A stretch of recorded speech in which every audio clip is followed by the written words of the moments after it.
Hey YouTube, I have a question for you. Can you appreciate a smaller knife? Do you find value in carrying one in your pocket? I think nowadays a lot of people like to have a larger knife.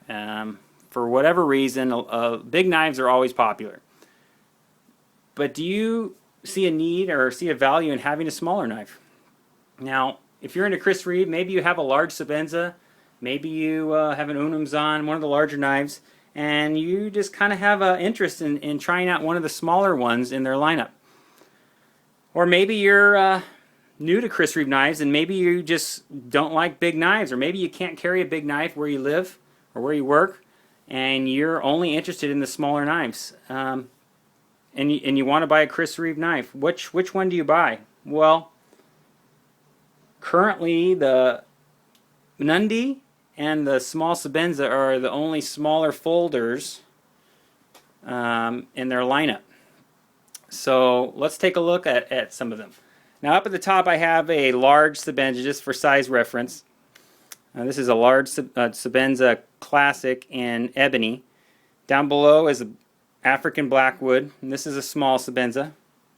Okay, and you can see I'm just going to hold them up. The large compared to the small, you're going to get diminished size in length as well as the girth of the knife. The thickness, not so much, a little bit. The blade thickness is exactly the same. Let me open these up for you.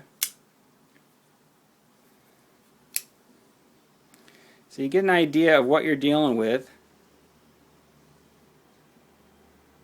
Now let's go ahead and take a look at the Mnandi.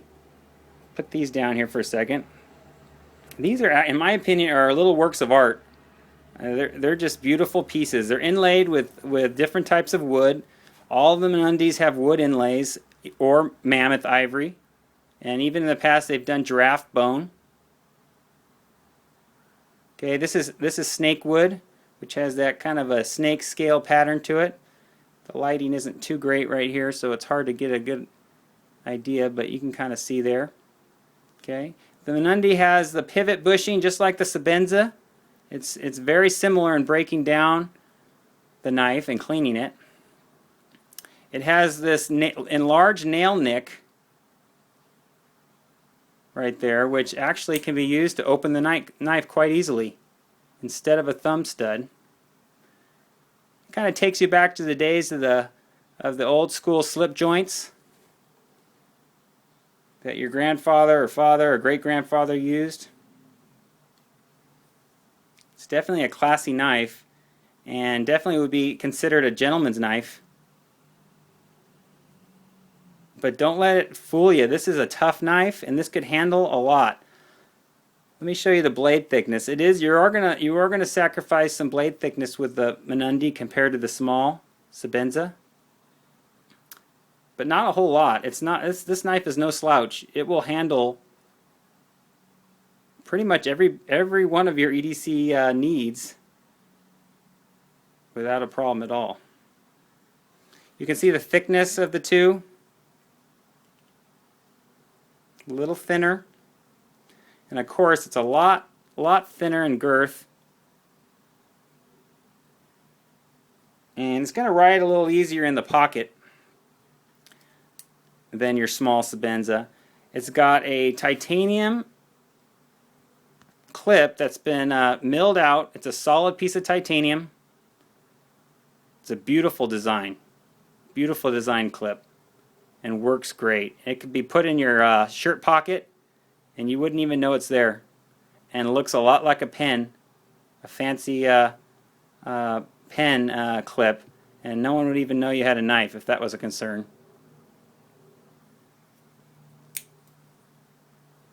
Just a classy knife. Here's another one in ebony. You got a lot of different styles, a lot of different variations to choose from. Very easy to open and close. It is smaller. Some of you with larger hands, it might be a concern. My hands are not small. I think they're average. They're medium to large.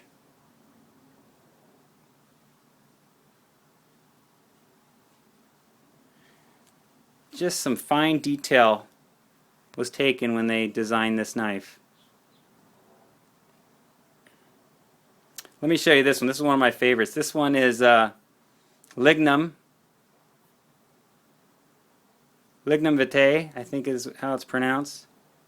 And one of my favorites. Usually when you see this wood, it's usually one solid color that has a greenish tint to it. And I saw this two-tone, and I loved it, and I had to get this one just because it's so unique. I haven't seen one like it. Has a little bit of it up here on the back side, and you can't see it now, but it's almost iridescent. Lignum, it will give you that greenish hue, and over time it'll get a little greener. Just a beautiful knife. One of the hardest wood, I believe. Used in I want to say ball bearings, or it was used in submarines. Back in World War II. Self-lubricating wood. It's just a tremendously tough knife, or excuse me, wood. And I don't know. It's kind of a cool to have something that's the toughest wood out there on your knife. And this is a beautiful example, in my opinion. Love this one.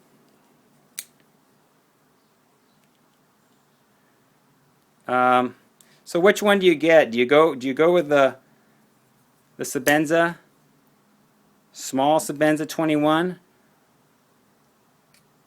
or do you go with the Mnandi? I think if you're a person who goes to work in a coat and tie in a business suit, I think this one is perfect for the office. I think it's not going to scare anybody. It's going to fit right in your pocket, your shirt pocket or your pants pocket. You can even just slip it down at the bottom of your pocket as well. Comes with a slip case. All the Mnandis come with a leather slip case if you're worried about protecting it. But these things are durable. These inlays are tough, and they're meant to last, and they're meant to give you years and years of enjoyment. So I'm not going to answer that question. I don't think it's possible to be able to completely answer them. I think if you're really into these knives, you're probably going to buy both at some point. But if you were to buy one, I think if you're looking for doing some tough chores, but want a smaller knife, I definitely go with the small Sebenza. I think it's a little tougher, and it can handle pretty much anything you throw at it. If you're in an office setting, or if you're something where you want something a little lighter to carry, that's not going to stand out and not going to scare people, but you're still going to have a top-notch quality knife on your possession, the Mnandi is definitely a great option for that. Anyway, thank you so much for hanging in there with me, and hope this helped. Take care.